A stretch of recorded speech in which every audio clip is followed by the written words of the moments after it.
Estoy de pie en medio de mi cocina a las 3 de la mañana, con el cuerpo temblando y una rabia que me quema la garganta.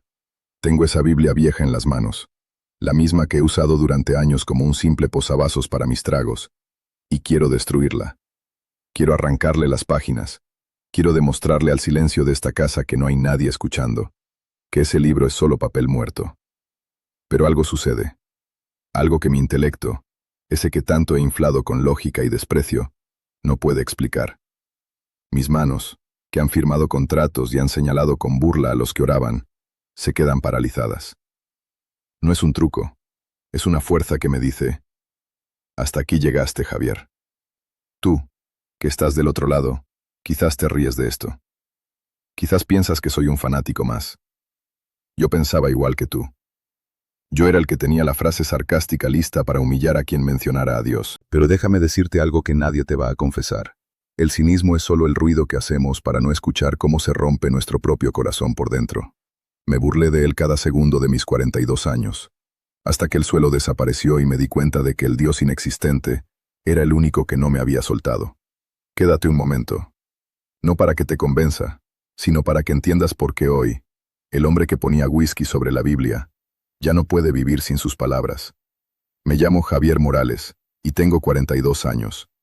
Sé lo que estás pensando al verme. Quizás pienses que siempre fui un hombre de fe, de esos que tienen las respuestas anotadas en los márgenes de una Biblia. Pero la verdad es que, durante casi toda mi vida, si me hubieras visto en la calle, me habrías odiado o me habrías tenido miedo por la forma en que escupía mis palabras. Yo no era solo un incrédulo, yo era un profesional del desprecio. Me burlaba de Dios todos los días, con una puntualidad de que hoy me avergüenza. Para mí, la fe era el refugio de los cobardes, de los que no tenían el valor de aceptar que el mundo es un lugar vacío y cruel. Recuerdo perfectamente las cenas de Navidad en casa de mi madre. Ella, una mujer pequeña con manos nudosas por el trabajo, cerraba los ojos para agradecer por el pan. Y yo, con el veneno chorreando de mis labios, soltaba una carcajada seca que cortaba el aire.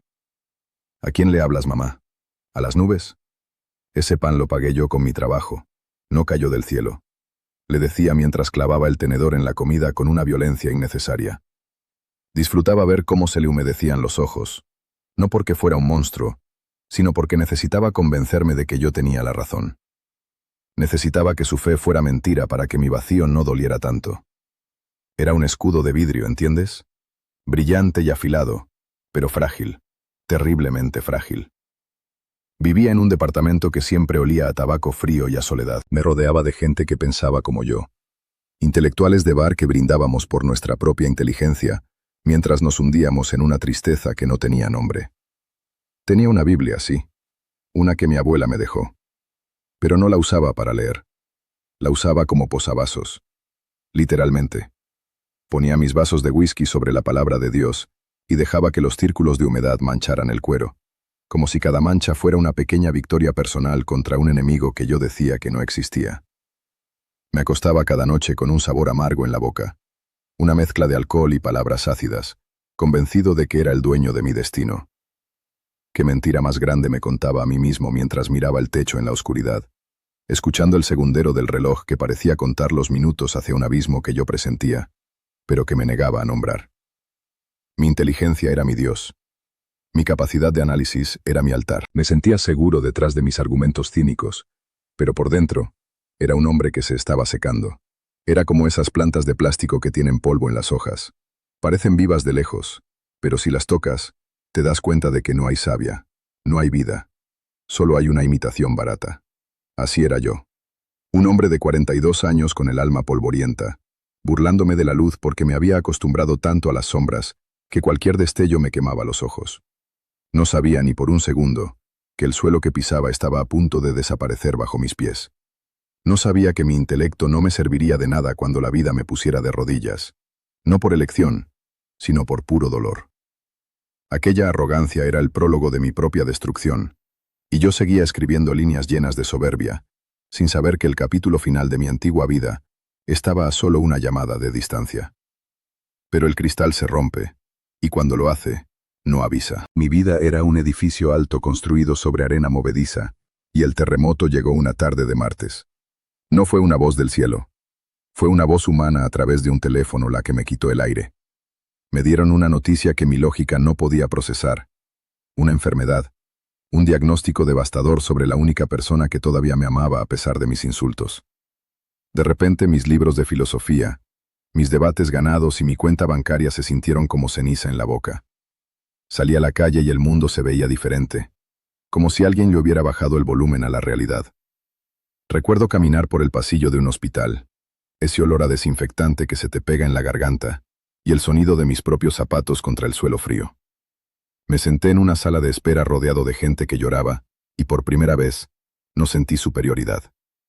Sentí envidia. Los veía susurrar oraciones y yo no tenía a quién hablarle. Estaba atrapado en mi propia celda intelectual, solo con mis argumentos que no podían curar a nadie, que no podían dar esperanza, que solo servían para destruir. Esa noche volví a mi departamento. El silencio era tan denso que dolía. Me serví un vaso, el más fuerte que pude, y lo apoyé sobre esa Biblia manchada. Miré el libro y sentí un odio ciego. Lo odiaba porque representaba todo lo que yo no tenía. Paz. Lo agarré con fuerza, dispuesto a destrozarlo. Quería ver las páginas volando por el aire. Quería sentir el crujido del papel rompiéndose para demostrarme que yo seguía al mando.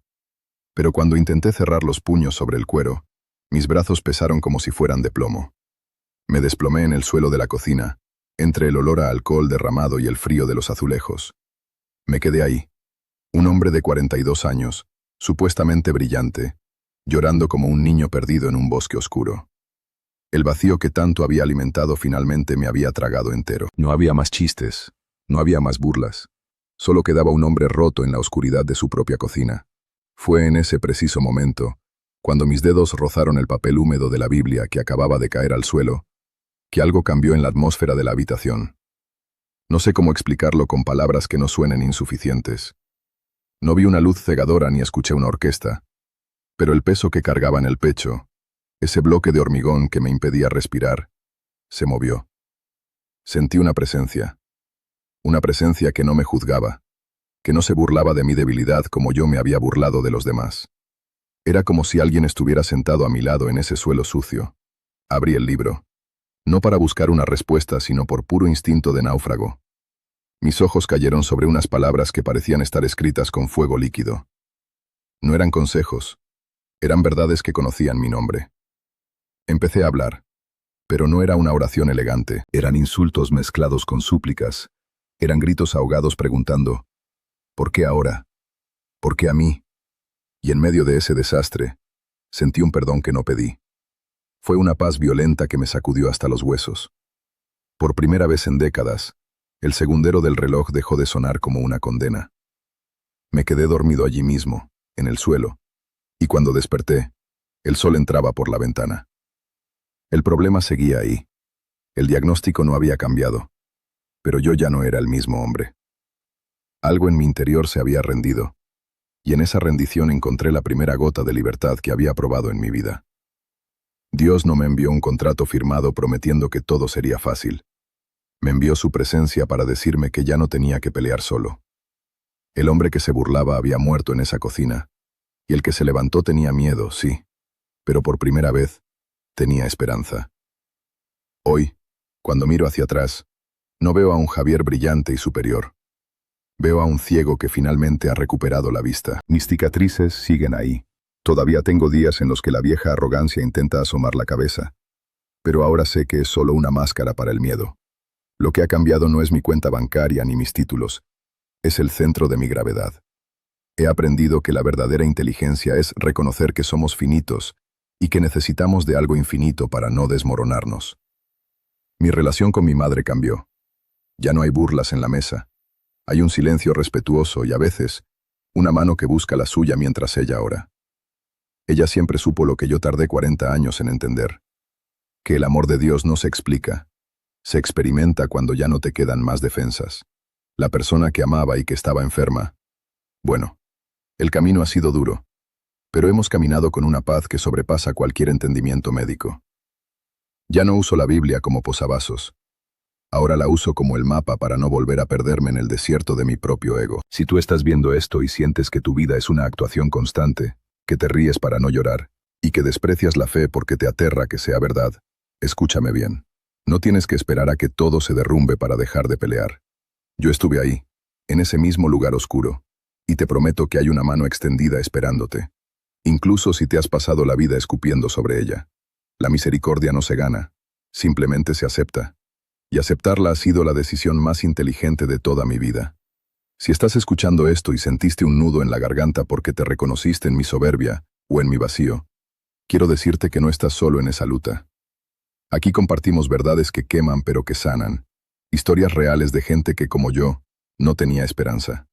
Suscríbete si quieres seguir escuchando cómo la luz entra en los lugares más oscuros. Y por favor, escríbeme aquí abajo. Cuéntame si tú también te has sentido así.